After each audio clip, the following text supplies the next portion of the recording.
If I look back now and turn around, sort of look over my entrepreneurial sort of career over the last 30 years, if I look back and go, if I had known that I was going to be close to bankruptcy then, or totally broke for 6 months, or no way out of this, or losing friends and partnerships, I wouldn't have done it. Wow. I would have carried on in corporate or whatever, and I would have had a very different life.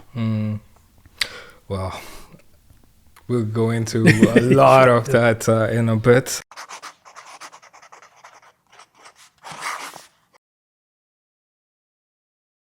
Welcome to the Storyshapers.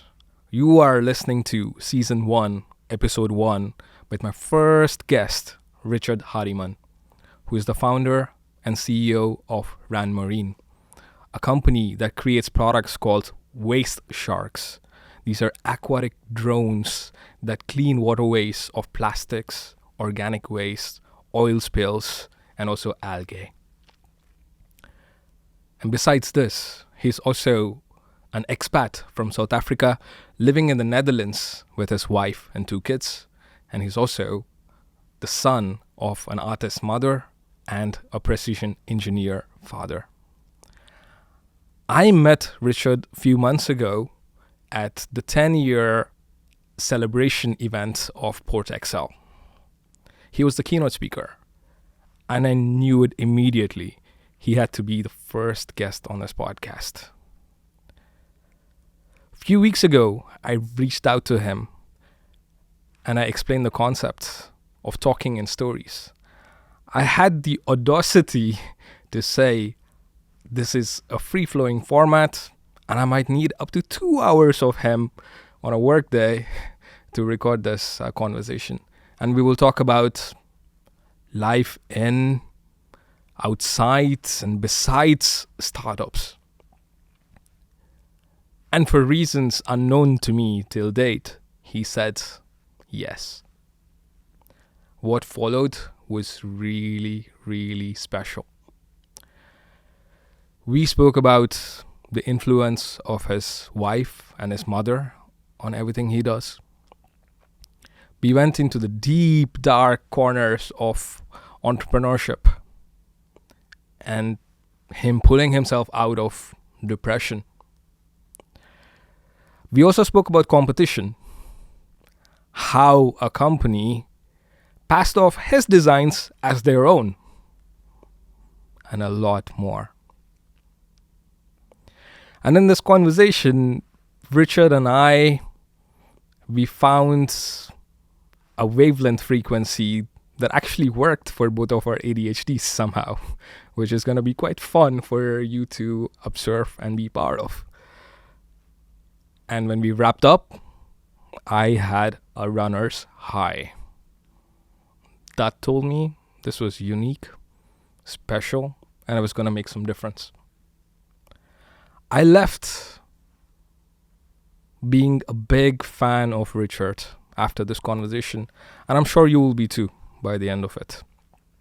So hit play, settle in, and enjoy the story. I am your host, Adi, together with my team, Jisvy and Bernadeta. This is the Storyshapers, and I'm really glad you're here with us. I'm hoping doing this makes me a better host. Brilliant. Okay, I find I'm quite naturally shy. So it took me, especially in social settings, so things like Apartheid-Era, that kind of thing, are difficult for me to go and sort of, if I don't know somebody there and just to be on my own, it's really difficult for me. Right. I feel like but the getting in front of a crowd took me, it's just such an uncomfortable space to be in. But once you get into it and kind of, it's good fun. Yeah. But I'm very bad at following scripts. I prefer to be on my feet. That ADHD kind of thing. So I find it very difficult to follow. I get more nervous about what I've been told I have to do than actually being up there, kind of, interacting. Yeah. Well, I think we're doing okay by not telling you what it's all our bad traits. So, nice. Richard, I couldn't tell this at all, because the first time I saw you, it was at the PortXL 10-year event, the celebration. And I didn't know of you when I saw you there. and you really had this presence on stage. There was also something that was so genuine about you that caught my eye. You know, how you were complimenting or being nice to PortXL for what they helped you with. Yeah, sure. That caught my eye, and then you started talking about the WasteShark, and then I thought that's a really good-looking product, right? It looked really, really cool, and somebody that loves swimming and somebody likes to be in water. Yep. That called onto me, and then you're talking about the hardships of entrepreneurs. But you also brought it up in a very funny, jovial, relatable way. And the more you talked about it, I thought I need to get to know you more. That's so good. Can you talk about that? So when you're preparing for something like that on stage, how do you prepare for it? So because of my ADHD, they came to me about 2.5 months, 3 months beforehand, and said, "Can you do this?" And I said, "Absolutely, I can." Okay. And I said to myself, "I've got to do this properly. I've got to put a PowerPoint together. I've got to have my script together, and I've got to learn it, and then because I can't mess this up." And I think the day before, I started preparing, and I knew what I wanted to speak about, and kind of the because it's a lived experience. Yeah. So it's very easy to draw on reality, you know. Yeah. But I think the particularly for that, I wanted to strike a balance between not making people scared to go out on their own and be an entrepreneur, but at the same time have that also remove that thin veneer of. I grew up in a stage where I'm 49 now, you know, where. You look back at when Google was coming out and Facebook was coming out, you know, and you had these sort of Silicon Valley tech billionaires, you know, and it all looked so cool, and everyone was getting hired for ridiculous amounts of money, and they all had, you know, gumball machines and grass on the floor, you know, fake grass, you know, all that kind of like really cool startup vibe. And that's when I started, and none of that was true for me. You know, I never had the toys, I never had the cool offices, and I kind of, now when I look back on it, you know, I'm glad I stuck with it, but I think that there's a certain reality that you have to be cognizant of. And I spoke about it in that particular speech, where there's a certain naivety that you have to have. Because if you know what you're getting into, if I look back now and turn around, sort of look over my entrepreneurial sort of career over the last 30 years, if I look back and go, if I had known that I was going to be close to bankruptcy then, or totally broke for 6 months, or no way out of this, or losing friends and partnerships, I wouldn't have done it. Wow. You know, I would have carried on in corporate or whatever, and I would have had a very different life. Well, we'll go into a lot of that in a bit. I do want to start on a bit of a lighter note. I am starting a movement. Let's see how far it goes. It's called the Silly Question Movement. This is something that I've been doing since last year. Every meeting that I have, business meeting or otherwise, I try to ask one silly question in there. And sometimes they're good, sometimes they're okay, but that's the whole idea. I'm intrigued. Yeah. The first question I have is about your early days as an entrepreneur with RanMarine, or even before you thought you would actually be an entrepreneur with RanMarine. When you first imagined the cleaning robot, did anyone say you need sleep? Yeah, a lot of people. In fact, it was my mother who encouraged me to pursue it. She's an artist, so she likes creativity and that kind of thing. But most of the people that I pitched the idea to were, why? What do you need it? You know, there's no point. You know, so yeah, there was a lot more people just looking at me in a very like, you know, go get treatment and come back with some other idea as soon as possible. But luckily, I didn't need to look at them. Can you talk about that? Can you talk about that phase? What was happening in your life? I was Studying, so I went back to business school in my 30s. Right. We just had our first child. My wife was pregnant with my second child. Wow. And I look back on it, maybe it was escapism. I don't know. But I decided to go back and do a kind of business degree. And it was a period where I enjoyed the studying part, but I needed a break from that, and I needed the creativity side. And we just happened to be studying in Cape Town, this beautiful area in the waterfront. And that's where I came up with this idea, because I think I'd escaped stats class. That was my terrible at stats. Had a terrible stats lecturer. And I instead of going to the stats class, I went and had a cup of coffee, and that's where I came up with this idea. So I failed stats, but here I am. I laughed loudly because I also had a thing against stats and mathematics. And surprise, all these years later, I'm in the world of investments and I work in finance. So that's why I laughed. But don't you think it gives you a different perspective on it, though, right? I mean, it's not a straight numbers game, but there's so much more to it. Yeah. No, I hear you. You said you went back to study. What were you studying? Business. So I was working in radio at the time, funny enough, and I got into do an MBA. Wow. And which was very exciting, but they required 2 years to do it. And my radio executive said, when I said, look, I'm applying for this, I'm going to have to work my job around this, and I had a particularly big show at the time, so it was difficult to be off air for a long period of time. And they said, I'll go for it and see how it goes. I think because they thought that I wouldn't get in. I wouldn't be able to get past the GMAT, so I wouldn't be able to get accepted. And then I got accepted, and I was like, hey, I'm in, so I'm going to have to take 3 months off. And they were like, oh, you can't take 3 months off. I was like, yeah, but it's like over a period of time. I said, no, it's not going to happen. So then I found another course that was like a mini MBA, but in the same business school. And it was like not a dumbed down version. We had the same lecturers, but it was kind of a 1 year kind of quick course. Yeah. And I thought I'll do that and then go back and do my MBA. And I've never done my MBA. But it was a business course. Well, it turns out you didn't need it. So. In the end, yeah. Do you ever look at a bottle floating in the canal and think maybe this is a message from the future? Isn't it? It's weird.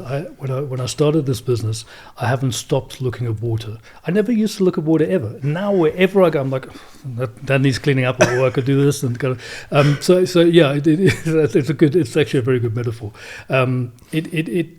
It shouldn't encourage me that there's plastic in the water and bottles in the water, but it keeps me going because there still is, So I think from that point of view that the day there isn't any trash in the water, and I've said this before, so I can say it again, but the end game of this whole thing, if you did your job properly, you shouldn't have a business anymore, right? I mean, all the plastic's taken out and people are taking care of the planet. My business doesn't need to exist, So that would be a pretty cool way to exit a business in some respects. Not for my shareholders, but for me, job done. I was thinking, Richard, I heard you say this before in one of your videos, and I thought, I understand your hesitancy from your partners saying this publicly. But I was also thinking, if you're at that point, you've probably did right by your shareholders by then. Right, exactly. They should be happy by then. Yeah. And we also we diversify into other spaces now with algae and water quality. So we'll still have a business. Yeah, exactly. And going back to that bottle in the canal, if you were to pick it up and there was actually a message in it, what would that be? Metaphorically or from the I don't know, keep going is what I like. That's what comes to my mind, because that speaks to life in general and the business. It's I think it's the fact that there's still something in the water to me is a sign that we need to keep going. Yeah, fair enough. Yeah, but also if the future is telling you that you need to keep going, then you're probably on the right track. You're doing what you're meant to do. Some of these questions, maybe they're philosophical, maybe they're not, right? What is one thing humans do that would make aliens cancel their vacation on Earth? So much. Probably, This sounds way too peaceful, but probably not live in harmony. I think those aliens would have seen our planet from outside, that big blue ball, and when we got here and we were all fighting with each other, it was like, what the hell's going on? I think that sort of, I still don't get it. I still don't understand why. And I know, you can have your occasional argument with somebody and move on, but this fact that we're all on this one big beach ball in the middle of space, and we can't get on because we don't like that person, or they're too close to us, or they have a different religion to us, it blows my mind. And I think that's become, I suppose if that alien came down and just opened Facebook or Instagram or Twitter, X, and saw the amount of arguments and hate going on, okay, I'm done here, I'll find another planet, How was this growing up? This disparities, not getting along with each other. What was the environment around you growing up? I grew up in the 70s and early 80s, and then and into the late 80s and 90s. I was in the UK for about 5 years of my life, but I grew up in South Africa.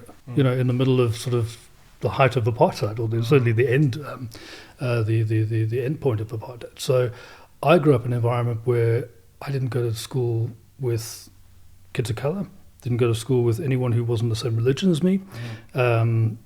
They were all the same class as me, all middle class kind of, our parents were all either immigrants to the country or kind of, we were living in a bubble, but as a kid you don't realize that, and it's quite we went back to, my parents were English, they came to South Africa, apartheid became too much, so we went back for a few years until things started to change, or they went back and took us with, and that's when I went, oh, hang on a moment, this is how it's supposed to be, right? So for me it was kind of I lived the other experience where I couldn't understand why I wasn't allowed to be friends with people that I thought I could be friends with, and so that hatred, that kind of misunderstanding, religious color, whatever it is, I was on the other side going, but why can't I be? So we had a lot of questioning when I was growing up, and I think that's benefited me. How does this affect you now as an expat living in a different country? I think it's quite humbling. Yeah, because I mean, I think you come to Netherlands is a great place to live. It really is, but I'm not Dutch. I'm not from here, so I've got great neighbours, but it's very difficult for me to communicate. We have an entirely different culture. I'm out in the garden making braais and barbecues on the weekend, and that's in winter, and they look at me like I'm crazy. But it's you feel very much the outsider, and I think that's something you maybe over time you integrate, and you feel a little more sort of enclosed. But yeah, I can imagine that's what a lot of people feel like. And how is that in personal experience? You told me that you moved with your family in 2020 here, right? This feeling of being an outsider. I'm an expat myself. Yep. I moved from India 11 years ago to the Netherlands too. How is it in practice for you? Because I can imagine some people also revel in such a situation, right? Yeah. Being an outsider. Some want to be part of the herd.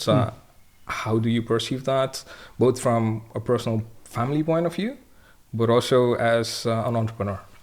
I think I had probably the easiest route, because I had a business here and I could go to work every day and be amongst colleagues and that kind of thing. My kids might have. My eldest kid, who's now 17, he came here when he was about 13, which is a difficult age. You're a boy, you're a teenager, we're just becoming a teenager, you don't speak the language. He went to school, like a Taal school, where he was kind of learning Dutch, but he was also in with anyone from 13 years old right the way through to 19 years old, and there's a very vast difference in ages. So I think he struggled quite a lot. My two youngest went straight into Dutch schools and are now fluent in Dutch, and I think they have probably benefited the most, because they have the outside lived experience of being South African, but the real sort of growing up in a Dutch environment and able to access that.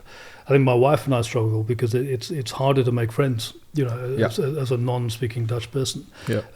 Although my Dutch is, I like to think, fairly good, it's still quite offensive to Dutch people when I speak it. I think it takes time to assimilate, and we want to assimilate. I want to be able to chat to my neighbor, and I want to understand there's such a deep culture here. Although Dutch people tell you there's not, but I mean, I find it fascinating. But for me, it was easy because I think in Rotterdam a lot of the innovation and a lot of the tech space is not only Dutch. It is kind of it's a very good international mix. So I felt very easy in that space. Yeah, and I also had the feeling, especially in the last 5-6 years, more and more expat entrepreneurs. Maybe they studied here, maybe they moved here like you. You're seeing a lot of that. How is your friendship, if I might call that, with other entrepreneurs in the city or in the region? I think it's fairly good. I like to, because to me that was my sort of relationship base. That's the only place where I could make connections. So I like to think that I touch base with a lot of people. I know a lot of people in that respect. Ultimately, you only talk about work, which is kind of, a little more sort of. But you probably enjoy talking that. I do. I kind of get very easily dragged into that. For me. Because it's all consuming. Right? So I find from that point of view, it's been fairly a fairly soft landing. And it could have been far worse. I think. Can you share one or two of your close friends, entrepreneur friends? Okay. You have to pick now.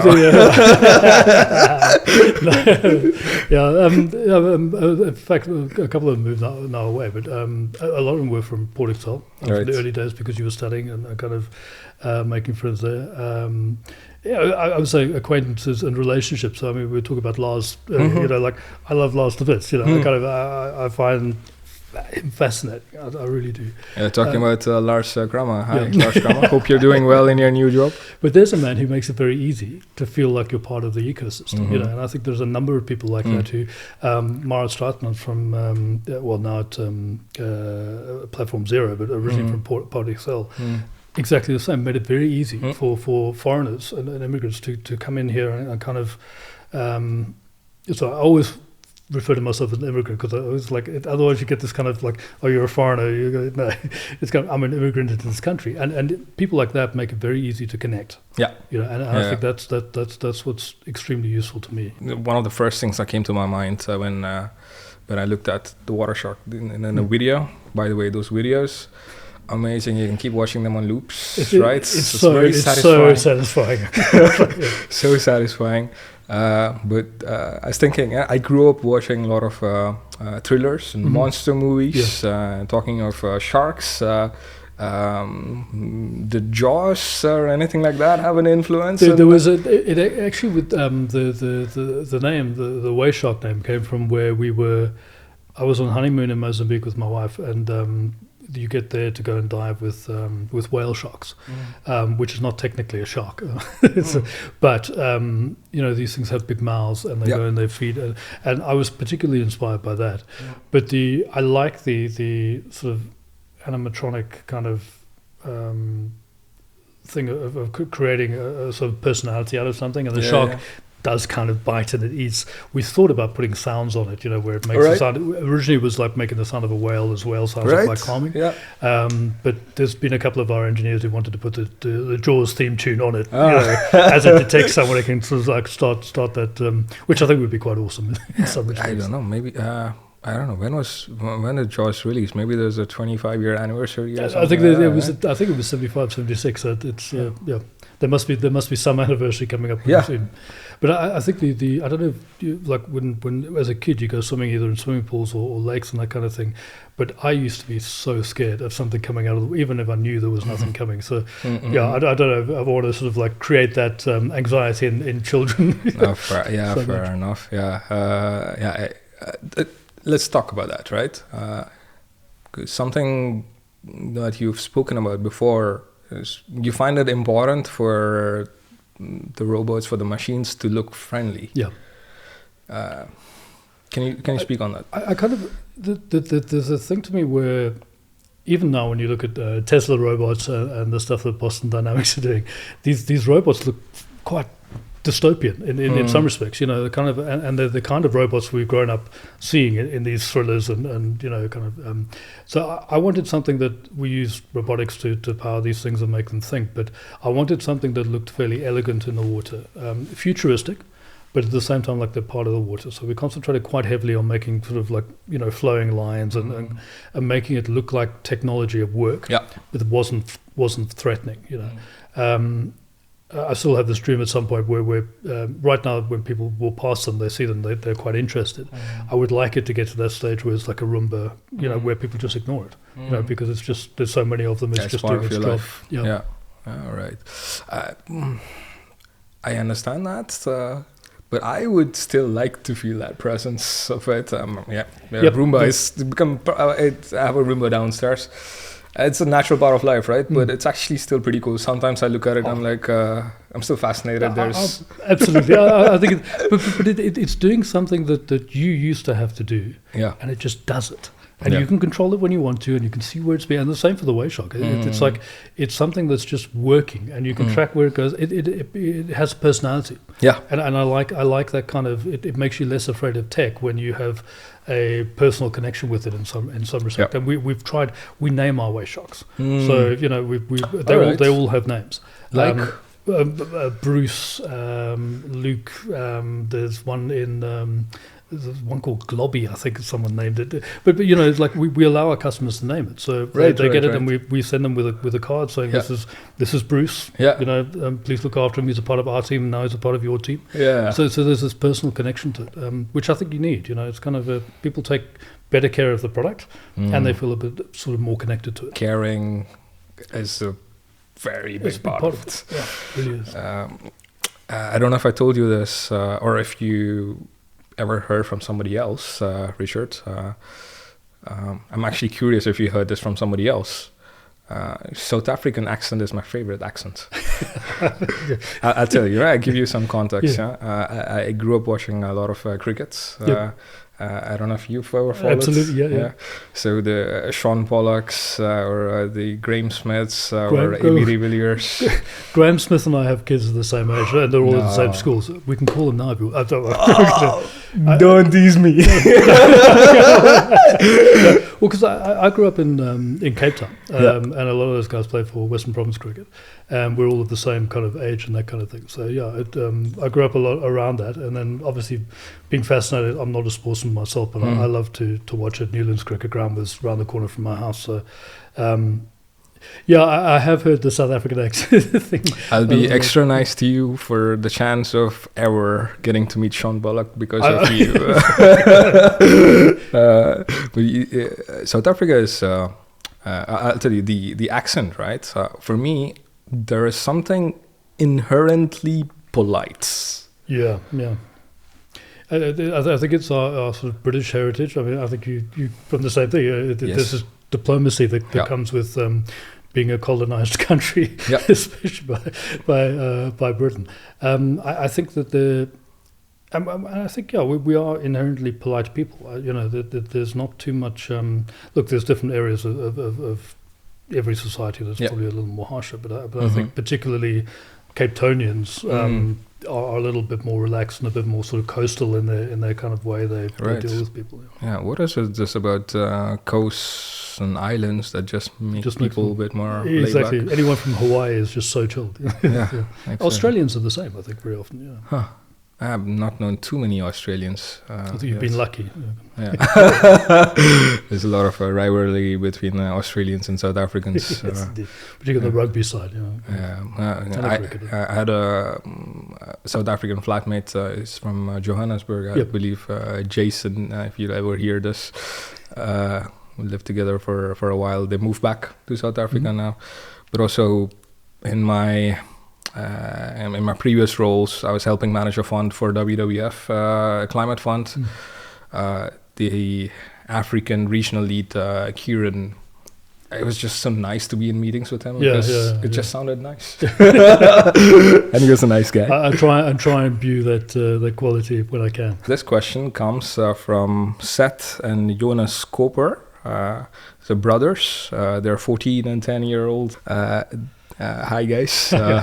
They're sons of Matthijs Koper, who is the partner at Teco. I thought an innocent question, but actually a pretty smart question. What happens to fish when they go into the water shark?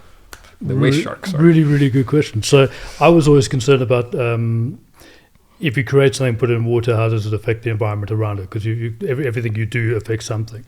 The great thing about our WasteShark is that fish treat it like they treat any other boat. They just swim away from it. It's very quiet when it's in the water, but obviously fish have a lot more sort of sensitivity to what's in the water. We've never caught a fish. If we did, I would go into that business because it would be great from a fish catching point of view. But birds, swans here in the mast, everything just stays away from it or just ignores it. They kind of blithely kind of just don't feel anything. So fortunately in that respect, we've never, as far as I know to date, ever heard anything that's sort of marine life and that kind of thing. But great question, and we'll continue to make sure that remains the same right the way through. Hey, maybe future entrepreneurs. Well, yeah, exactly. If that's your starting point. That's a really good starting point.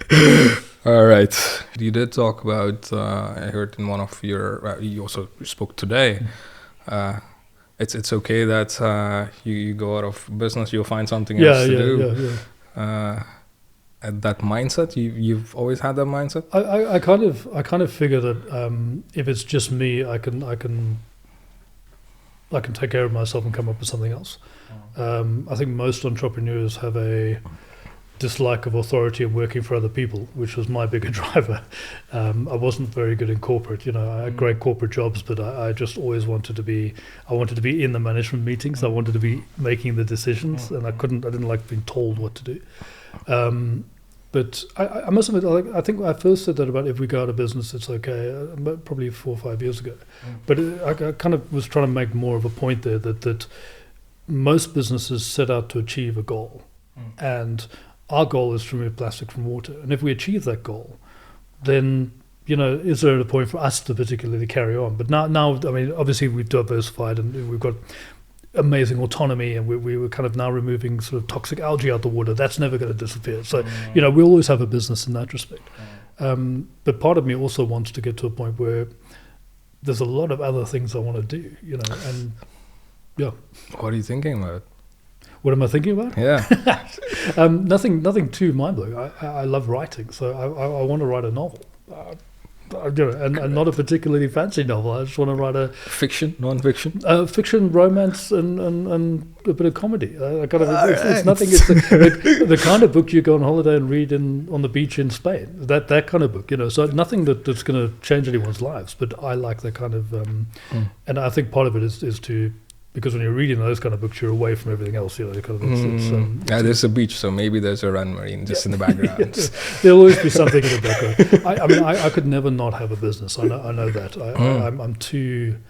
I like business. We were talking about earlier about where you just default into talking business, but I enjoy it too much. It's difficult not to talk. And so what is it about business, right? Because I think to me, just looking at your profile, your career from the outside, it looked like you've always been an entrepreneur right out of the gate. What is it about it? Right? I understand you enjoy it, but why? What's behind that? I think there's always something that you can do, and it's very often that you have the power to do it, and I don't like being told no. You can't do it, that wouldn't work, that kind of thing, because I like to figure out how I would do it. Nothing annoys me more than when somebody says, "Oh, we've tried that already, it didn't work." I want to know how they tried it. Did they try it this way? Did they, so that kind of I don't like to dismiss things easily. And I find it fun. Building a robot that goes out in water, and if you turn the autonomy off and control it with your remote control, that's pretty cool. If that's your job, that's pretty exciting. So there's a lot of things I would talk about. I used to be in radio and I used to be a journalist for a long time. I love this kind of thing. To give people the opportunity to do that, I think would be fascinating. But you get this as you get older. There's more people dependent on you, not only your family, but the people that work for you. We'll talk about Dolly Parton for a moment. Okay, yeah, probably not on your bingo card. But she doesn't or didn't want to stop because so many people rely on her for their income. And she's built up this. She has Dolly World, a theme park, and music writing. But if she stops, she's so scared that all of that's going to stop. And Dolly Parton's quite a powerhouse of an entrepreneur with all the stuff she has so many people relying on her that's what drives her. A little 5'2" woman from the south in the US, but and I feel a little bit Dolly Parton in that respect, that there's a lot of people relying on you to grow things and make their lives better as well. That sounds like a big responsibility. Yeah. But I like partnerships. I could never work on my own, and I think I'm too scared to work on my own because I don't know enough, or I feel like I don't know enough, and I like. One of the greatest things about entrepreneurs is you don't have to be the expert. You have to be the idea man. You have to be the guy who pushes everyone along. You have to have the energy and you have to have the vision and the strategy. But you don't have to be the best accountant. You don't have to be the best roboticist. You don't have to be the best water quality data analyst, because those people are really good at their jobs and you can bring them in. And I think that's what keeps me going. I'll be useless on my own. What are you really good at? I believe I'm good at bringing teams together and putting the right people together, forming companies or groups of people to get to a target. It took me a long time to work that out, because I think it's so easy to have that imposter syndrome of like, these guys are far more degrees, far more corporate experience, far more money. There's always these things in your mind. But I'm very good at bringing the right people together, the right relationships, the right network, and executing on that. Yeah, right. Yeah, you also said you don't like to be told no, but that's also part of the job description, right? Yeah, that's also a learning curve. Yeah. How do you deal with that? Do you have? I'm imagining with all of these years of experience, do you have a process? Do you have a ritual? I used to be quite reactive immediately. If somebody said something I didn't like, or sent me an email and I hadn't eaten that day and I was hangry and I would reply, it takes a lot for me to step back and go, you're going to feel different in about 20 minutes time. Just don't. And I'm still guilty of doing it now. But I think the where I got used to being told no was when people with more experience said to me, I don't think that's a good idea. And they were right. So I've made enough mistakes going against the no's to go, hang on a moment, just have a look at this properly, and then if you still feel you want to push your side of it, then that's fine. But I've got better at being told no or being advised not to do things than I was before. Can you talk about one or two of these things where somebody said don't do it? It's this case, right? When somebody was experienced and you still did it anyway.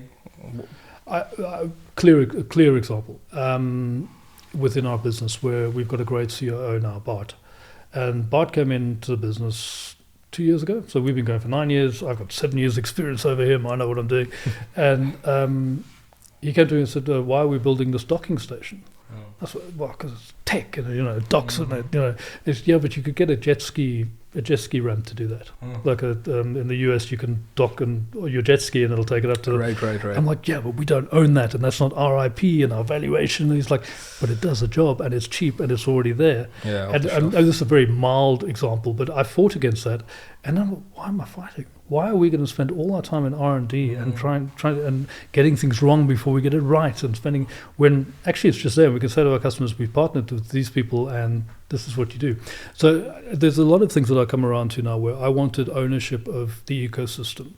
Where actually now what we're finding with our autonomy and our robotics is that it's a platform, it's a carrier, and we can bring in other people to integrate into our ecosystem and have a better product for us without us having to do R&D. That's just one way that I've gone, okay, actually that does make sense. It makes good business sense, and we can concentrate on what we're really good at. But I fought against it for a long time. If you don't mind, Richard, I'll stay on this for a little bit, because I think it'll help me understand you as a person better. So you didn't want to do the way Bart wanted to do it. Yeah. Right, you had something else in mind. What was this something else? But how did this process evolve? I think for me, I wanted something that made a statement. So I wanted a docking station that people looked at and went, "What is that? Oh, it's for these robots." And we still might do this because there's validity in docking more than one drones. But in our particular case, you have to look at how people use your robot, and the simpler it is to use your robot, the easier it is for them to use it. So I think that's where it became more obvious to me that actually there's simpler ways of doing it. Yeah. I'm slightly, and I don't mind saying this, I'm very slightly narcissistic, and that my idea is right.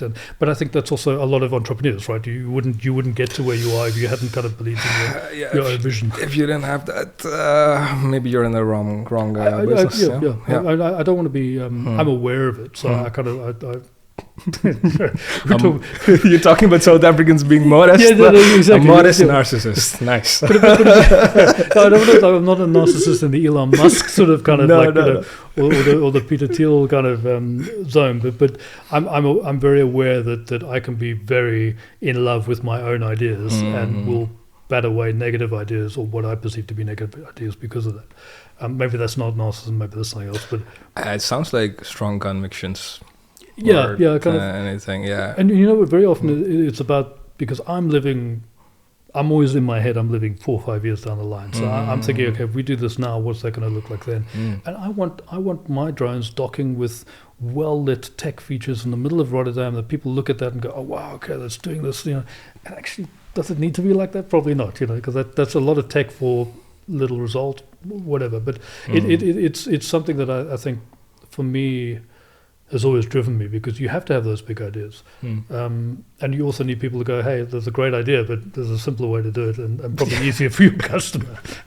Saves you a lot, probably, on the bank account too. And stress, because I think if you're delivering products on time, you shouldn't be messing around too much with R&D if there's a simpler way to do it. Yeah, talking about R&D, innovation, you also describe yourself as an innovator.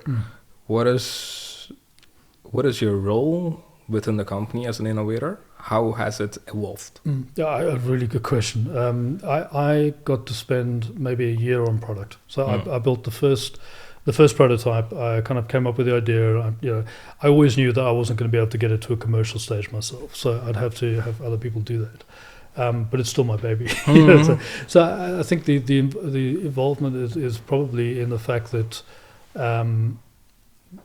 my team is quite clever, and they have a bunch of ideas. And the problem with R&D is you can let it run away with you endlessly, And I think you need someone to come in like a bot and go, guys, this is great, but there's also a product to deliver here.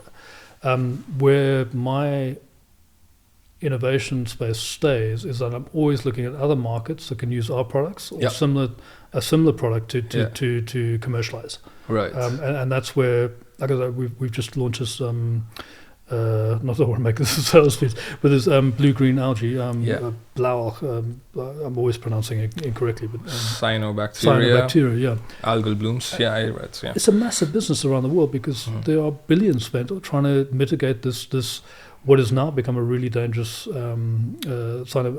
bacteria to our water systems. Naturally occurring, but we're throwing a lot more agricultural runoff into the water. There's climate change and heat in the water. These blooms are becoming bigger and doing more devastation. Governments are spending a lot of money on that. And I was looking at it 3-4 years ago going, there's a way for our shark to somehow do something there. And we found a way. And that I think is where I keep my thread of innovation going. Right. And then the more clever people take it over. You said governments are spending a lot of money on it. How much are they spending on it? Billions. I think it's probably a $4 to $5 billion in mitigation of the blooms, not counting the commercial impact that it has when you close the beaches in Europe, or you have to close parks or that kind of thing. So it's easily, I think we calculated roughly a sort of $10 to $12 billion kind of space. Well, I've seen this also in some of the kennels around, right? Yeah. So makes it relatable. Can you also paint a picture on how large of a problem this is? I'm not talking about it. I'm trying not to wear my investment analyst hats, but more in terms of, you said beaches getting closed down, right? Can you say something that makes it relatable for me as somebody who's living in Europe? Something that has happened in Europe? I think so. So we're in Rotterdam right now. Crolling's up the road. It's our main kind of beach area in summer for everyone to go to the park. That's our lake. That gets closed down 3-4 times over summer, where you can go to the park, but you can't go swimming. We don't have swimming pools, so immediately. But not only that, there are restaurants at that park. Yeah. People go there and people make money while that place is busy. Yes. And when you can't swim and people can't go to the park, they lose cash.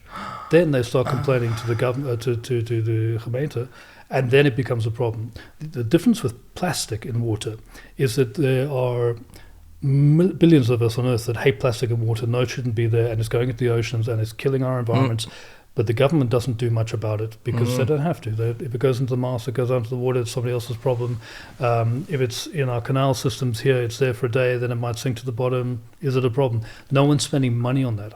When you find the commercial angle that for a government that has to keep clean water, you can't drink cyanobacteria because that'll just make you sick.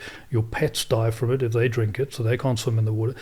That's a societal, but a more of a governmental impact. Wow. And that's why they spend money on it. So if I can come to them and say, hey, I've got a cure for that, I know that that's a commercial business for me. It's far harder to get them to spend money on plastic. Although to us, me, visually, that's more offensive. But if you've got toxic algae in the water, they have money for that. Okay. Well, I could see all of these things from a government point of view, right? Why they would do it. But just thinking about it as me as a person, why I should care. I get it now. Yeah, it affects you. You know, if we were living in again Spain and we could just go to the beach because the lake was closed, that's fine. Yeah. We don't really have that option. Yes, we can go down to Den Haag and spend some time there, but it's more that this has a direct impact. I heard a stat the other day, and I don't know how true this is, but we heard it from inside the city, so maybe it is.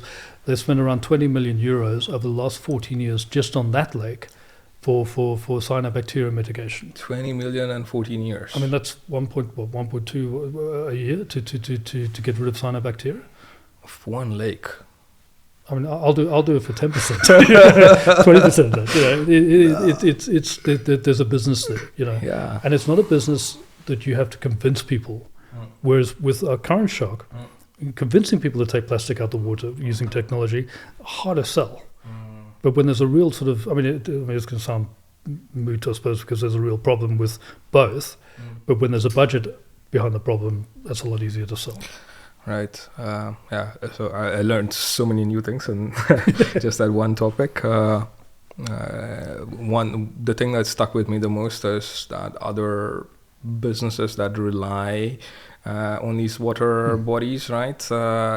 If they're having a tough time, if they're going out of business, especially in these tough times with how the economics are playing out. You only get if you have a particularly in Europe, because we have a very definite summer and a definite winter. So cyanobacteria is a problem everywhere, but in somewhere like Florida, it's a problem all year round.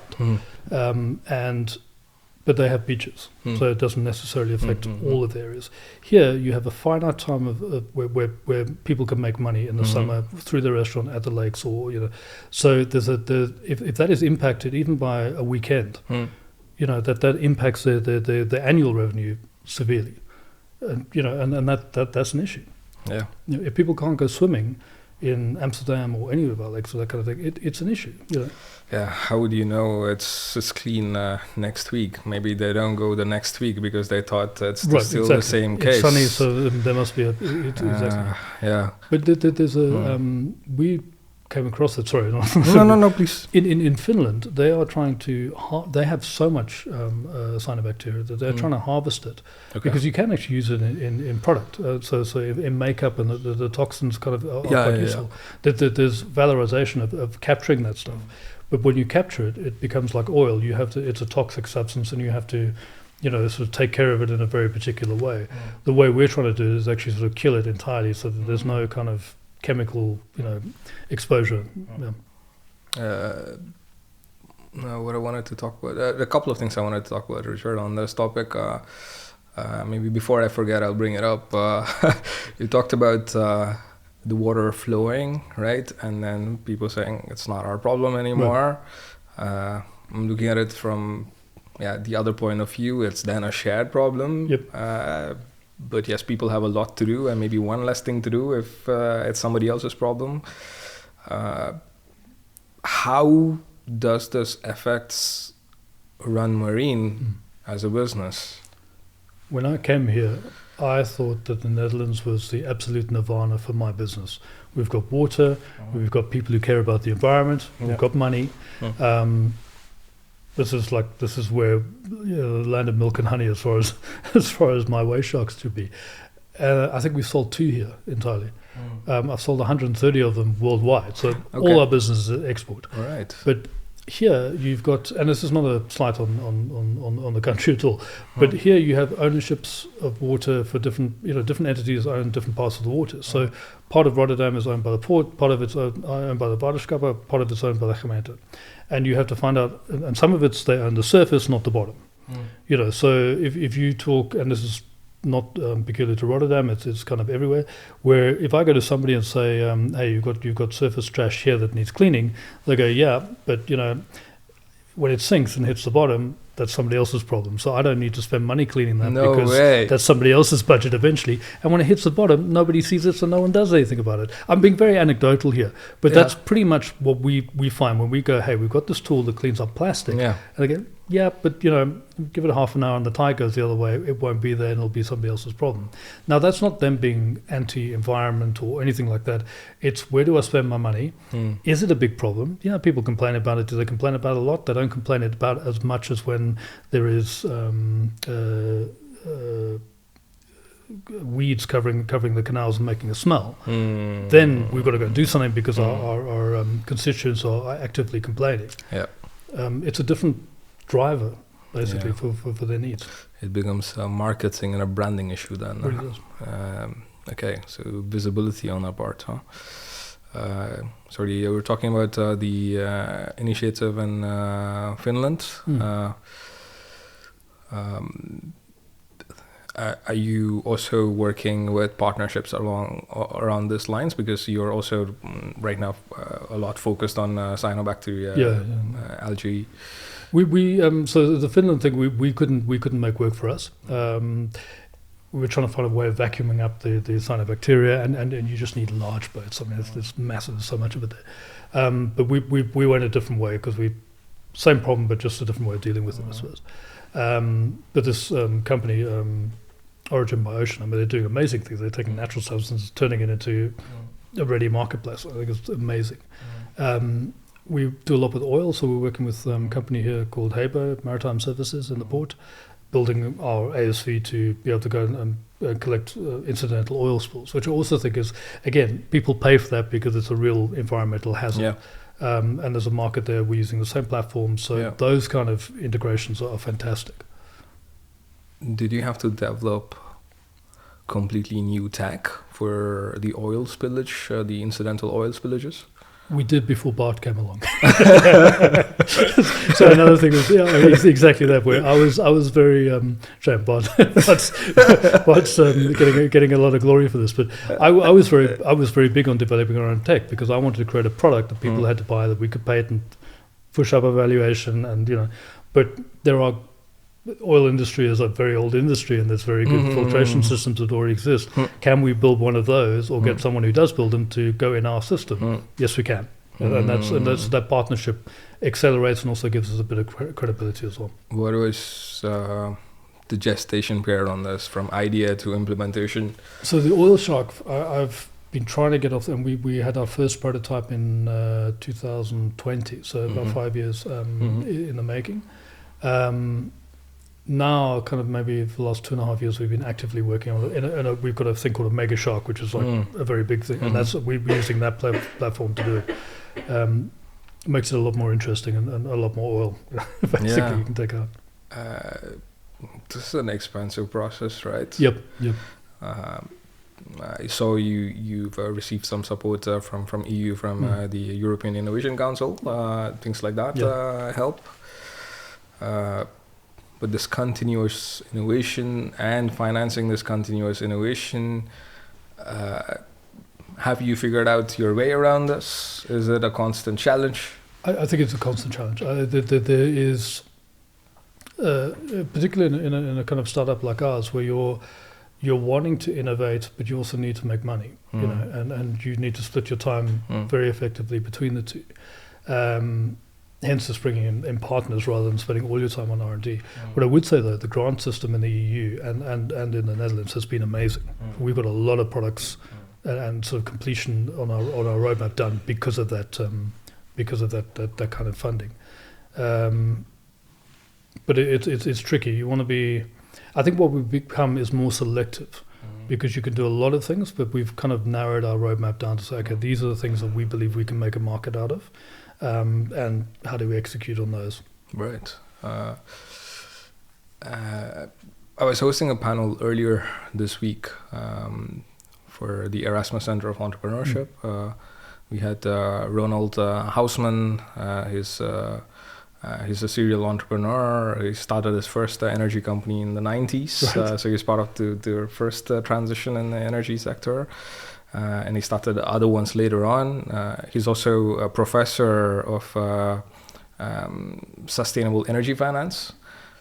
His point of view was that in Netherlands, for tech companies, deep tech companies, the first 5 million, you probably find it. Yep.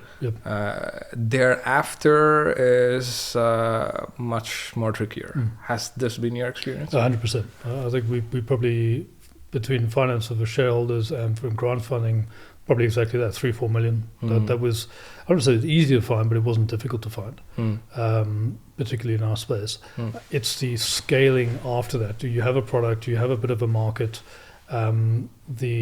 It's not necessarily a Dutch problem. It's an EU problem that there's less access to larger funding unless you have a proper revenue, scale already, or you have the patents on everything, and you're the only person. There's a lot of kind of requirements for you to get a VC kind of funding.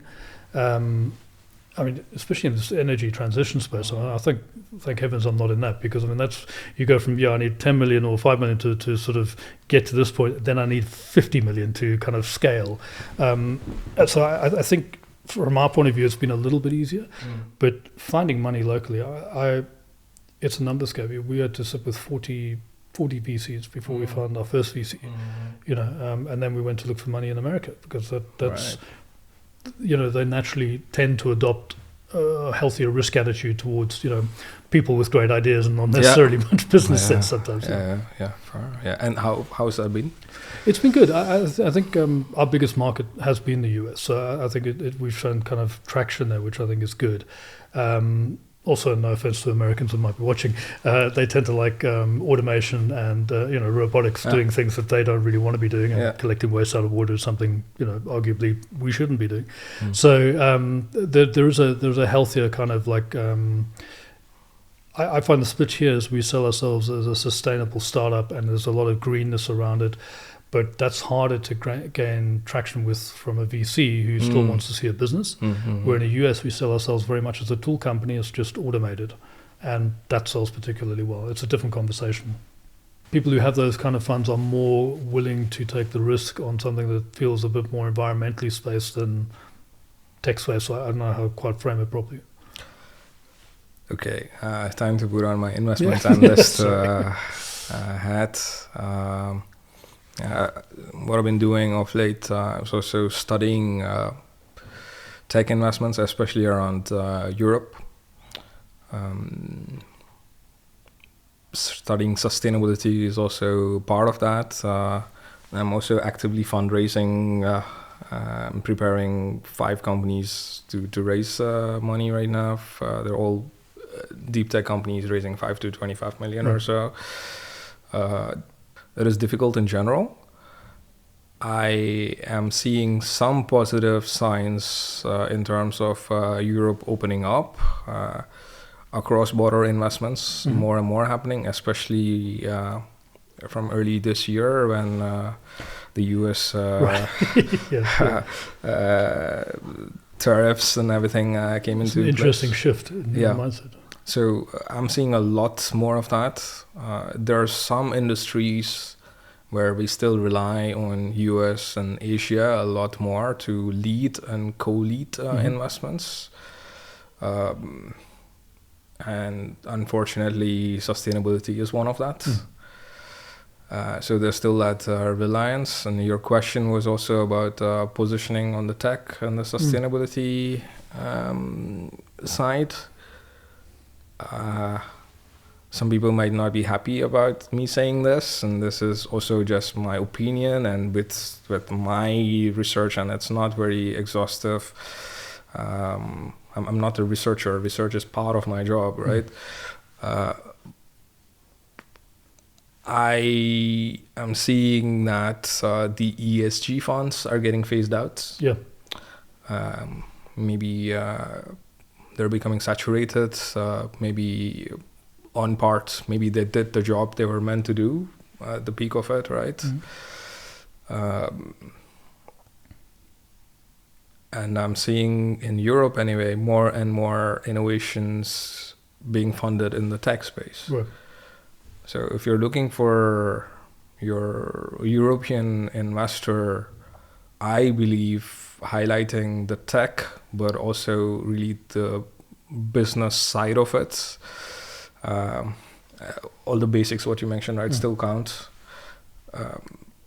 So I'm seeing this shift happening here. Maybe it's a bit different in the US or Asia, Middle East.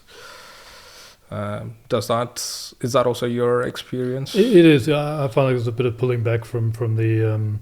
There was almost a do-gooder attitude maybe 2 or 3 years ago where we've got to put money into sort of a blue fund to help. But when they started taking a look at a lot of these businesses and they're like, well, there's no real exit here, or it's going to be more philanthropic than it is, money making. I think that kind of, and I don't say that for everyone. There's been some amazing funds out there that have done amazing jobs. But I do feel like there's a little bit sort of, especially from larger funds where they felt they had to do this, where now with the new era of politics that we're in, it's become, well, we don't actually have to do it because no one's screaming at us anymore about this, so we can dial it back. No, I mean, part of it is because it's become, it's normalized, so they expect businesses to have sort of impact. There's another side to it. This impact measurement has also become a bit vague, right? Just a checklist of things. No, I mean, we used to get asked, like, are you an impact company? And we're like, well, we make an impact, but we're not the recycling company that recycles the stuff we take out the water. We're not the company that's making different kinds of plastic that break down. We're just like a tool. We're like the tractor in the farmer's field. We're just harvesting the stuff. So that was very difficult for us to quantify ourselves when we were going for VC cash. It's like we're not. Are we sustainable? Sure we are. Are we doing a good job? Sure we are. Of course. But at the end of the day, we're making this tool, and it's the customer who benefits from that. Kind of sustainable kind of practice. Yeah. So I think there's a risk to branding yourself impact. Startup, that's for sure. I want to talk to a different side of what you're doing right now. I think it's very exciting what you're doing right now with mixing art and technology. Right, you've met Annelies, my wife. She's an artist. She's a theater teacher. She made this painting I told you, right? And I also learned your mother was an artist. Yes, she is. What is the influence of your mother as an artist on you, and also what you're doing right now with RanMarine? I think it's so. I have maybe it's not unique. I find it unique. My dad's an engineer, so I've got both sides. So I like the practicality of kind of the engineering and the hard and fast rules of that. I love my mother made a living and makes a living as an artist, so she that has no rules and no, it's all free flow and imagination and then, kind of product after that. Well, maybe before you speak more, what kind of art? She does painting on silk. So it's kind of also a very unique kind of, she does watercolor and oils, but she found herself particularly, silk. She paints on silk, but she paints African landscapes and flowers and does a really good job at it. It's beautiful stuff. Nice. Yeah. Sorry, I cut you off. Your influence of your mother. So in herself, even as an artist, she's quite, kind of entrepreneurial and finding a different way of doing things. I think the effect was that it allowed me to be creative and think creatively. So we grew up as very creative kids. You know, my brother and my sister are both. My brother's still an actor. My sister started off as a model and an actress. So they had this kind of non-corporate kind of existence in themselves, and I think that's largely due to my mother's influence. But it gives you creativity and it allows you to think. I don't want to say think outside the box because we all say that, but it does. You know, you don't have to be an accountant, you don't have to be a lawyer. You can be whatever you dream up. You know, you want to be. And my dad would say you can do whatever you want to do and dream, but make sure you earn it doing it. You know, and that was a more practical side of it. Right. Yeah. I think it's liberating having that experience. You know. Yeah. What about your dad? What? What about your dad? What kind of influence does he have on you? My dad is a precision engineer. So I mean, literally the absolute antithesis of my mother. He lives by sort of nanomillimeters, whatever they call it, finite, very, very, very small numbers. He's always been methodical and kind of the sort of more grounded one in our family, which has been great. I only appreciated that later on in life. When I was younger, my dad was always going to work, and whereas actually he was kind of something to look up to in many respects. But, you know, so I think it's been a tremendous balance for me. Through as I get older, you can look back at those things and kind of spot where they've actually helped you quite immensely. Yeah. On that topic, Richard, I'll quote you to you. It's from that TED Talk in Cape Town. My mother is an artist. My father is an engineer. That makes me a dreamer, procrastinator that hates inefficiencies. Yep. Years of therapy. It's a funny place to be because it's one thing being able to dream of things, but when you are. We chatted about this about ADHD and kind of it's hard to get things done because you can have all these ideas, you don't know where to start, and even if you do have the ideas, you kind of start something and you leave it somewhere and then you start something else. You know, it's the completion that is the difficult part, not the starting. And I think for me, therapy, I've had extreme bouts of not extreme bouts of people who have more depression than I've had, but stages in my life where I haven't been able to get out of bed because I'm so depressed, you know, for lack of a better word. And it's very demotivating to be in that state because as somebody who's quite active mentally, not to be able to do something about it is quite hard. But I bring that up fairly often, not out of, but just out of awareness, because I think, and I said when we were sitting before, that there's an immense amount of opportunity. Entrepreneurs who have ADHD and propensity for depression, and the two are related, you know, because you have generally grandiose ideas, and you, in my case, want to be perfect at them, and then you're not, and then that kind of brings you down a notch or two. And I think learning to deal with that and sort of live with that, find help, understand that you're not the only one, you know, all that kind of thing. That's been quite liberating in many respects. This is Jisvy from behind the camera. What are you asking, Jisvy? Say it again. Well, I definitely want to know more about that part. Like, what kind of therapy sessions did you do, or how did you come to a solution for yourself as an entrepreneur? Having all these great ideas. And I think that's so. I mean, if I talk more about that, it's that, and it goes back to the Dolly Parton syndrome of. You have responsibilities to other people, and if you stop, other people suffer as well, and that just creates more kind of pressure on you. But 2017, 2018 went through a particularly bad stage. I'd started. This was after you started. This was afterwards, and we were about a year into it. And with everything you think you know, we raised a little bit of money, we got this, and then could you go through that money twice as fast, 3 times as fast as you think you ever will? I think we got a grant for 350K. I was like, this is it. The company's done. It's made. This is fantastic. And 3 months later, we were out looking for money again. You know? But such is the way of these things. You know, hardware and software, by the way, is never a great combination if you want to not spend money. But I was here. It was winter. I had run out of money. The company had run out of money. I owed our technology partners about 90,000 euros. I was still living in Cape Town, but going backwards and forwards. And if you ever convert euros into rands, the South African currency, it's a horrible conversion. I think it's 20 to 1. And I'm thinking then, like, I'm now thinking, okay, so I owe essentially 2 million rand. I have no way of paying this back. I chose the wrong partner, and my partner and I were kind of having issues. I've got no money to get home. And I remember it was like sort of in the middle of, I think it was December 15th or 16th, something like that. I had enough air miles to fly on the 15th. After that, I didn't know if I could get home or not. No way. And so now I'm thinking, okay, it was Christmas. I've got 3 young kids. My wife's back at home. I mean, it's like here in winter. For somebody who loves the sun, it's very hard, to be in a grey, cold environment. And I, without telling her, I had meetings lined up for the next week and all that. And I took myself to Schiphol and I booked myself on a plane home, on my because that's all I had. So I had to leave clothes here. I left and then I phoned my partner 2 days later and said, look, I'm sorry, but I'm not in the country right now. I had to get home. And that Christmas, I couldn't buy my kids presents, and it was just a horrible failure. Kind of like you go out, and the problem is you go home, and everyone's, you started this new business, it's fantastic. We got so much press. It was on the BBC, it was CNN. Back home, it was like this like kind of.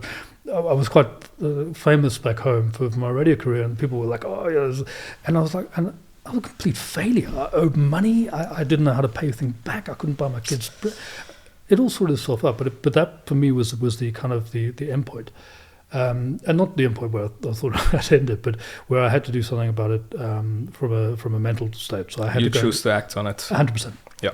I couldn't get out of bed. I wasn't there for my wife. I wasn't there for my kids. I was just over and over in my head how I'd let people down, how I'd failed, and I had no clue how to get myself out of this. Went to get therapy. I started bringing myself out of that. I went into drugs for a little, not drugs, like medicine for quite a while, for about a year, just to get myself stable again. I know people don't like that, but for me, it was I just wanted to get normal so that I could function, and that's what the medication allowed me to do. Fortunately, I don't have to take that anymore, but it was through the therapy I could now identify when I'm getting into that stage. There's this whole thing about the black dog, kind of, you can feel it sort of approaching, and you can talk yourself out of it when you know what you're dealing with, but when you don't, it's incredibly hard. And I think a lot of people don't speak enough about it, because the responsibility, the easy thing to do is become a lawyer, accountant, or a plumber, or what. No offense, but there's always going to be business for that. And you can be a particularly bad plumber and still have a job. Yeah. The hardest thing to do is go and start something that didn't exist before, or think you can do something better than an already existing business, and sort of disrupt that, and then be proven wrong, and have to face the world and go, I've got it wrong, or I've slightly screwed up here and I've got to fix it. That amount of pressure for me anyway, and I think for a lot of people, was difficult to deal with. And it took me a long time to climb out of it. What in that phase helped you? In terms of people around you, or you talked about therapy, but is there something particularly about therapy? Were you doing something different? I think for me it was seeing a therapist helps, because depression's a weird thing. It's like people like my mother, who I'm convinced has been depressed most of her life. If she was like, we don't have depression in our family, and my sister was like, yeah, we do, and that kind of there's a certain generation that doesn't acknowledge depression. The answer for them was go and have a run, get outside, go and do. But when you're depressed, you can't even get out. I couldn't answer SMSs or WhatsApps. The simple thing, like someone would say, how are you doing? I couldn't even have the energy to explain how I was feeling, or what. You would ignore people because you were conserving energy. So for someone to tell you to go to the gym to feel better, they're right. Exercise makes you feel better, but you cannot get there. It's difficult. Seeing a therapist kind of made me see that and go, okay, so I don't beat myself up about that, because I'm trying to conserve my energy. That's perfectly normal. And you slowly grow, and then you can speak to people. And when you can explain it to people, like my wife, it took me a little while to, she's not a depressive person, so she didn't understand that space. Although she was very understanding, but not and to be able to then start explaining it, that helped. but for me, the drugs and then you get to a point where they give you these drugs, and that's great, but it doesn't make you feel joy, and it doesn't make you feel sadness, and that's the worst place to avoid, because you miss the highs and the lows. Yeah. Feels like that should be the point of life. Yeah, exactly. Yeah. So getting back to that point where you can be a little upset and depressed, or you can be really excited about things, that's where you want to be. Can you talk about that particular day when you started, like you were coming out of it? I credit my wife with it. So your wife's name, by the way? Oh, Monique. Yeah, Monique. yeah. She's very practical and so definitely the the stable one in our relationship, thankfully, and takes a lot of my stress, which is great. But one of our kids had a birthday party, and it wasn't their birthday; it was a friend's birthday party. But she said, "Look, it's a pool party. A lot of the parents are going. There's going to be a barbecue. Why don't we just go over that?" And I'm thinking, now I've got to go and sit in amongst all these people who all have jobs, all have money, and I've got to explain that I've just ruined one of the biggest opportunities of my life. And I went there, and I kind of didn't want to, and she forced me to go, literally forced me to go. And I ended up helping one of the fathers do the barbecue for the kids, and he said, "What are you doing?" And I said, "Look, to be honest, this is what I'm doing. I think I might have screwed it up horribly, but and he goes, "Oh, that's really interesting. Like, what is the issue?" And I said, "Well, we spend too much on tech, and I've got a partner." And he goes, "Well, how much do you need?" And I said, "Right now, probably need about 150,000 euros, and then I can pay back and I can get back on track. And I believe in the business, but And he goes, "Oh, well, my brother-in-law and I do a little bit of investing. Why don't you send us a deck?" 2 days later, the money was in the account. I paid off the debts, and I was back in Netherlands again. So I think what that experience taught me is that it's never over 100%. And even when it is over, your life's not over. And I think that's the kind of what I got out of that moment in my life. Time, but also barbecues apparently. I think. Well, to me, the most unexpected things happen when you're not expecting them to happen. So the story that you shared about meeting your first investor or barbecue is also part of the reason I asked you as the guest, but also to make it a bit more relatable for myself, right? I'm also seeing what I can learn from you. That actually made me more open to the fact my 2-year-old is going to the daycare right now. Right. To mingle a little bit more with the other parents there. So you actually opened up my mind in that way. I was a bit more narrow in that sense. I think there's a lot to be learned by other parents. A lot of access. I want to say at this point, I'm really enjoying this conversation. Me too. Because when I'm hosting events on stage, I need to follow a format. There are certain objectives that the event organizers, or even me, if I'm organizing it, have to hit. Right? There's always a certain amount of set time restriction that you need to follow. I mean, they serve their purpose. Right.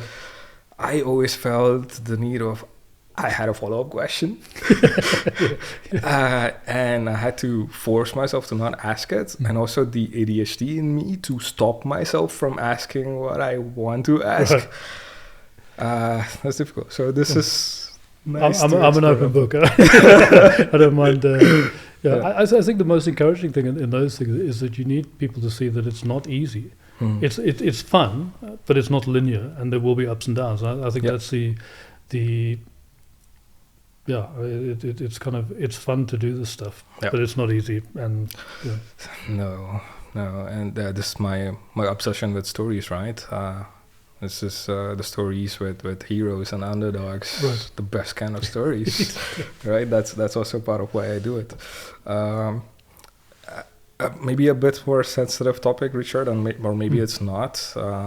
I saw a video of you from 2021 at Slush. You said you were there trying to raise money for RanMarine back then. It was also earlier times, of course.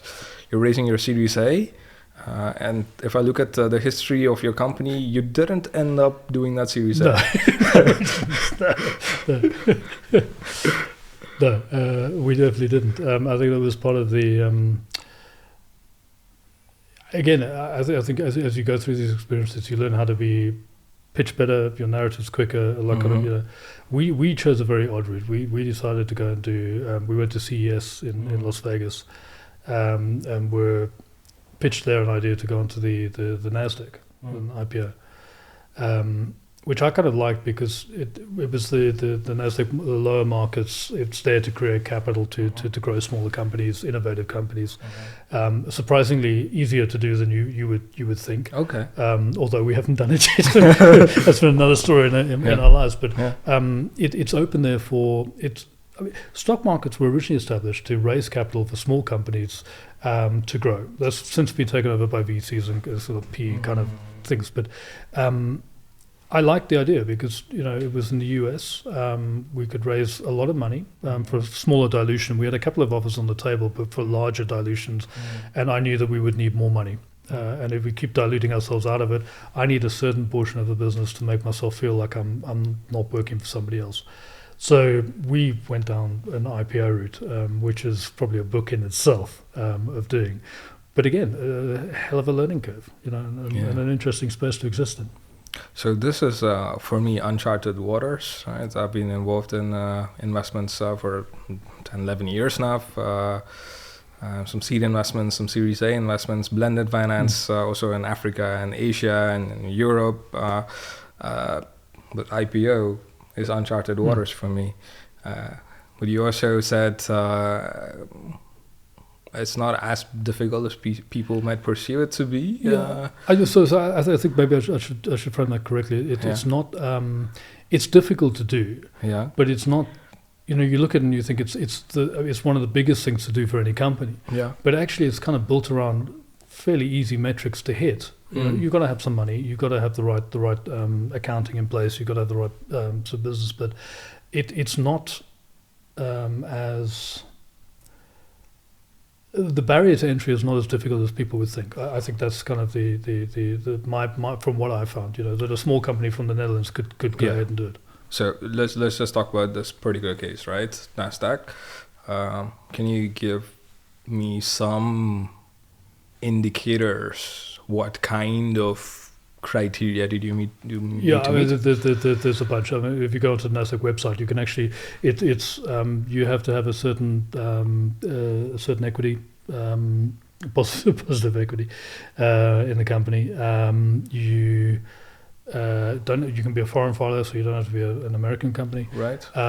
You have to have a sort of a minimum of $4 as your share price. Now you have to raise 15 million when you go to market. Before, when we were doing it, and we just missed the window before this close off now, which is unfortunately Trump made our last run for it very difficult because the markets just collapsed and we weren't able to do it. But before that, you could raise 3 million, as long as you had sort of 15 million in the right equity. So there's a bunch of different criteria. Some of it is you have to be revenue of X amount. Some of it is, and you find the part that works for you, and it's all there on the website. I mean, you can go and track it down. Now, what you said, right? I mean, that's the holy grail of startups, or that's part of the end game, or normally, part of the next chapter, right?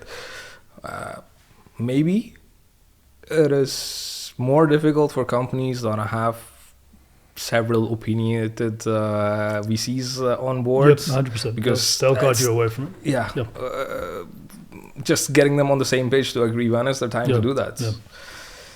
I wanted to do it because we were a company that was now 7 years old when we started doing it. We have a core bunch of staff that have been with us since the beginning.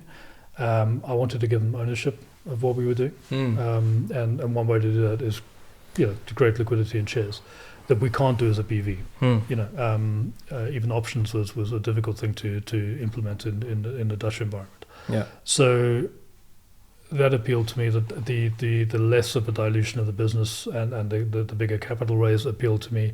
And since our target growth area was North America, doing an IPO in North America gave us more credibility, more funds. It kind of, was it the right decision? I still believe it was at the time. We didn't nothing else on the table looked as appealing. We still aim to do it before the end of the year, and we're still on the same track. So you're relisting again? Yeah. So that's still there. But I've learned a lot along the way about how we could have done it better and faster. Does that make it easier this time around? Does it make it easier this time around with the relisting? It does, but we kind of got debt hanging over us now from the last time around. So it's a fairly costly thing to get done if you want to do it properly. It makes it easier this time around as we know what we've got to do. And when you've been through the process, when you have an IPO coming up on a Tuesday, and suddenly on the Monday they're telling you, no, there's not enough committed capital, because we were underwritten by the bank, but they had other investors coming in, and they hadn't put their money in. And you go, so it actually can not happen as well. I was in New York. I went there for 3 days to go and do our IPO. 1 day to land and assimilate. 1 day to do an IPO. Third day to do press and then fly home. I was there for 3 weeks. And still didn't get an IPO done, so it's a complicated process, but we understand it better now, I think, and appreciate it more. I wanted to talk about competition. A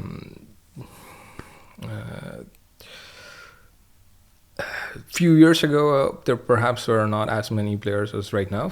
I don't know. You would probably still argue not enough right now.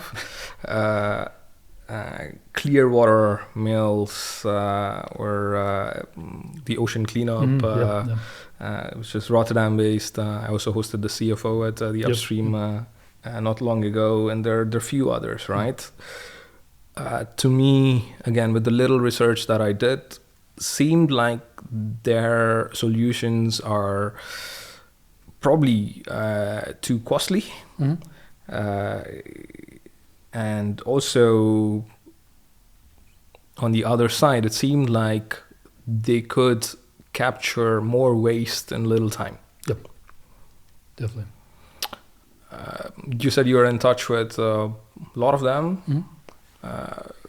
How do you see this going forward? I think it's so. When we started, we were the only ones doing it. So we were the first to market, which is, everyone says that's great, but in my opinion, it's not great. You want to be the second or third guy and watch what the guys in front of you do and how they stuff it up. There's now probably 5 companies that are active and growing in our space. There's a lot more underneath that, but 5 companies that we track that do ASVs, autonomous surface vessels, and automated pollution clearing. That excites me because it shows that there's a market growth there and people are seeing that there is money there, and so I think I see that as a positive right now. We're not necessarily in competition with each other because there is a very big planet to serve. Yeah, it's also water. It's also not only 70%. Right. Exactly. And the problem's only going to get worse, unfortunately. Human nature being what it is. So I'm encouraged by the fact that there's more people in the marketplace. Right? And also we benefit from their marketing. It's kind of, we've been the oldest and longest in there. People hear about drones clearing up water. It might be an Indian company that's doing it. It might be a company in Norway, but they go and search on the internet and they find us first. So, then they come to us. I try and stay in touch with all of those CEOs as much as possible, and we talk because we all face the same problems, be it funding, be it sort of customer access, implementation, all those kind of things are a very common thread between all of us. So I try and maintain that kind of, just dialogue between us all. People like the ocean cleanup, you're right, they can do a lot more. They've got bigger, heavier machinery, but they're cleaning up the end result. Where we're playing is in the cities and in the rivers, where we're trying to stop that water, that trash going out into the greater ocean, where I believe robots do a good job. Even with ocean cleanup, who do an amazing job. I mean, you couldn't fault them. They collect so much and do so much good. They're clearing up the end result of a river where they work in the river space of all that trash coming down. Yeah. We're trying to clear the trash before it gets to them. So I think there's arguments for both. I think deployment of our tools is a clever and easy thing to do to reduce that flow of plastic, but it's also not a silver bullet. You need many different types of tools to solve this problem, of which we are just one of them. So I'm happy to exist in that ecosystem. So point taken, right? So you need more in the market. It's helpful for you, but there's also a market dynamic here, right? Yep. Can we talk about the market dynamic? Is it easy to collaborate with your competition? It's easier when you approach from a, hey, I've got some issues, I want to see whether you have the same thing. There's always wariness, I mean, without a doubt. There's competition, because we all think our way of doing it and our robot is better than the other guys, and that's healthy, but it's also kind of, it creates it creates some barriers. We've had one of our competitors who they got their first investment using my original drawings in their pitch. No way! and then they put it up on YouTube saying, "Here's our pitch," and I'm like, "Those are my CAD drawings. Like I'm the worst CAD guy in the world, but you're using it, as." And I phoned him up and we had a conversation. That, I wasn't very happy. He blamed it on youthful experience, exuberance. But those are the kind of things that have happened in the past. I've had partners, kind of trying to run off with our patents at one stage. Just all those normal business dynamics of kind of a Wild West entrepreneurial journey, I suppose. But I think we're friends now because we're all trying to do the same thing. I hope to get to the point where we're having massive arguments about market territory and dominance. Commercially that would be a great place to be as well. I can see that working out. Copycats. Right. So you already mentioned one. Roomba was. That's the one that I think relatable, right? So you're the Roomba for the waters. Got copied left and right, huh? Yep. There were some that I saw online. Maybe you can clear this up for me. I thought the robot from Clearbots, who's working with Razer, looked so much like yours. Yep. And also the Pixie drone, it looked exactly like yours. I even doubted if they're white labeled. So that's a white label. Okay, all right. so I'm glad. They're very much definitely ours. Which oddly caused another issue in the market is that we didn't have enough differentiation between the products. So it's very difficult to kind of have a partner who's selling your products that's exactly the same but rebranded. And who has that territory? And like you're the OEM, but they're the that was a difficult partnership, a good one, but a difficult one to navigate. Clearbot, I mean, I think they do an amazing job. They're younger than us. I think they've got some great tech. I would argue that they have some challenges, but they would argue that we do as well. I think it's difficult that there are some companies, and I would never name them, but if we put out something, I'll talk about our product and the issues that we face, or even the specs. Early days, a lot of people just posted our specs and said, "Oh, this is what it does. It can run for 8 hours. It can connect this." And I'm like, "Those are exactly our technical specs, but I know you can't do it." So there was a lot of copycats, in the beginning, but. Yeah, eventually, what I always say, like, what is that? Imitation is the best form of flattery. Exactly, and as long as you're the best at doing it, I want to be the iPhone, not the kind of knockoff iPhone of doing it. So if you want the cheaper version that may not work so well, ours is a robust product. We've tested it for 9 years. It works. We've got some very happy 120, 130 customers around the world who are very happy with our product. You can ask any of them. I'm happy with that, So, you'll always come back to me eventually if you want the job done properly. Yeah. And maybe someone else does it better than us, and then we have to compete. That's okay. Yeah. Richard, I'm learning a lot from you, both as an entrepreneur, but also just the kind of person you are. Your story, right? I learn a lot more from biographies than I cannot finish a self-help book. which is non-fiction for whatever reason, right? I want to end this on a more personal note. You talked about your mother being an artist, your father being an engineer. We have a little bit of a similar dynamic going in our family with my wife being an artist and theater teacher and me being the finance investment guy. Are there some things from your personal story that can maybe help us be better parents to our son? So many, I'm sure. I think one of the issues with entrepreneurism or being entrepreneurial is obsession.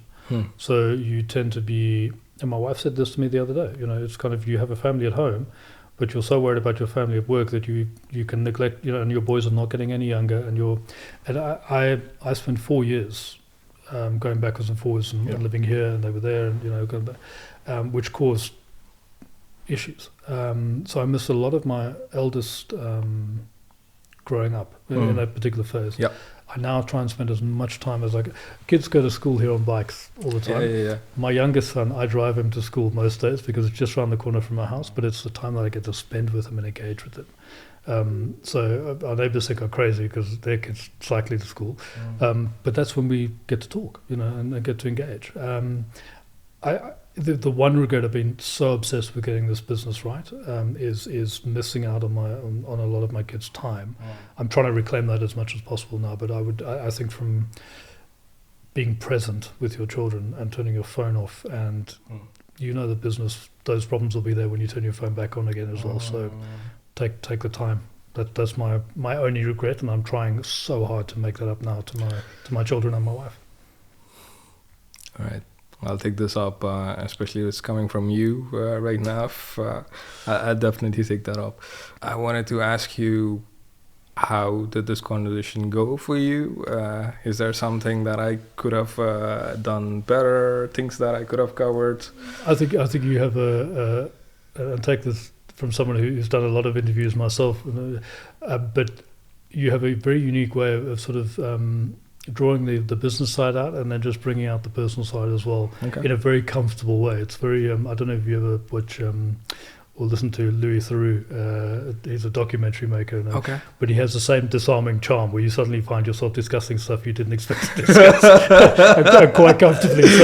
So I was not trying to be sneaky. Yeah, no. But no, not at all. But it's charming and relaxing at the same time. So I think it's a unique skill. Thanks, Richard. I'm wishing you the very best with RanMarine, relisting again, but also with your family and your life in Netherlands, but also flying all over the world and taking your WasteSharks everywhere. Thank you, and I appreciate this, and I wish the podcast great success. Do more of it. It's incredibly exciting, and can't wait to see the others. Yeah, hopefully, yes, first of many. Indeed. Well, thank you. Appreciate it. All right, guys, that's a wrap. Thank you. Nice.